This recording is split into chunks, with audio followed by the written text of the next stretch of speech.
Okay, Assalamualaikum warahmatullahi wabarakatuh. Let me introduce myself. My name is Aprilia. I'm from Cross-Cultural Understanding A3. Today, I will present you about nonverbal communication. Before we talk about that, I will explain you about what is nonverbal communication. Nonverbal communication is the transfer or information through the use of body language, including eye contact, facial expression, gestures, and more. One of the most common forms of nonverbal communication is facial expression.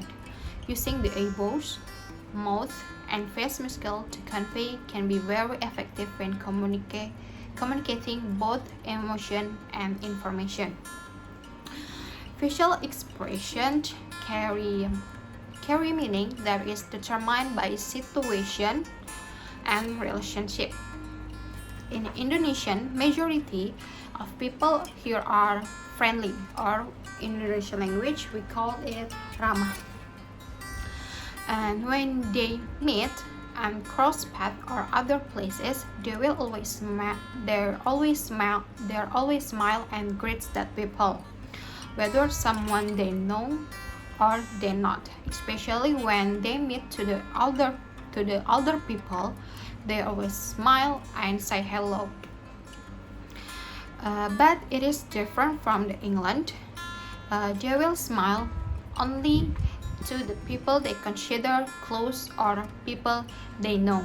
Not to the stranger, they will not smile or even say hello.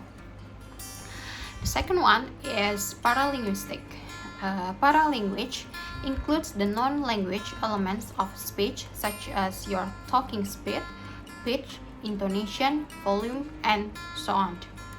One example in the central Kalimantan area, especially in Dayaknes, because I'm the person who live in there, so I will take this as one example. When they talk, they always like shouting or like a tone that is angry, but actually they are not angry or mad at all. And they often communicate using a voice a little louder than the others.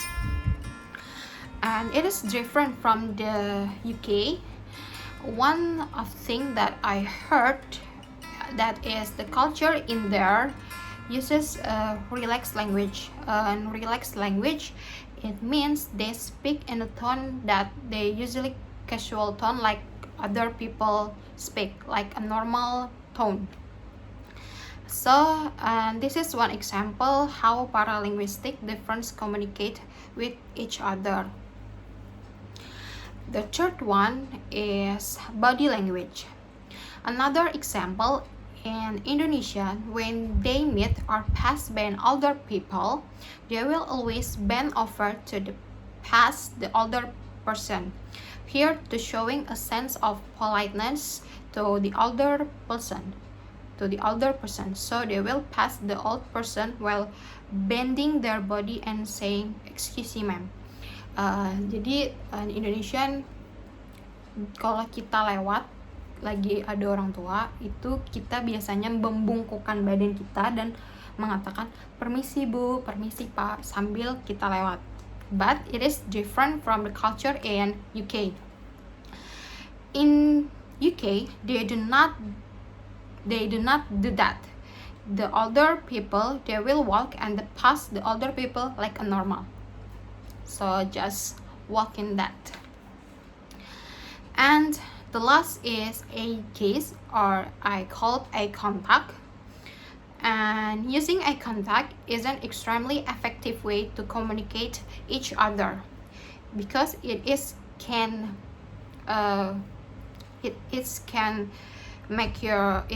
communicate to your speaker to know that they are paying attention to you or interest what you are saying.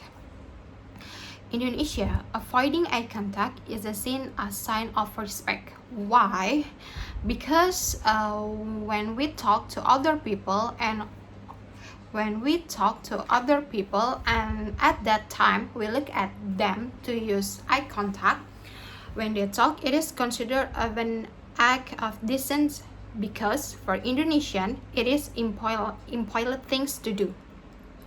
But it is different from the culture in the UK or in the Latin culture out there.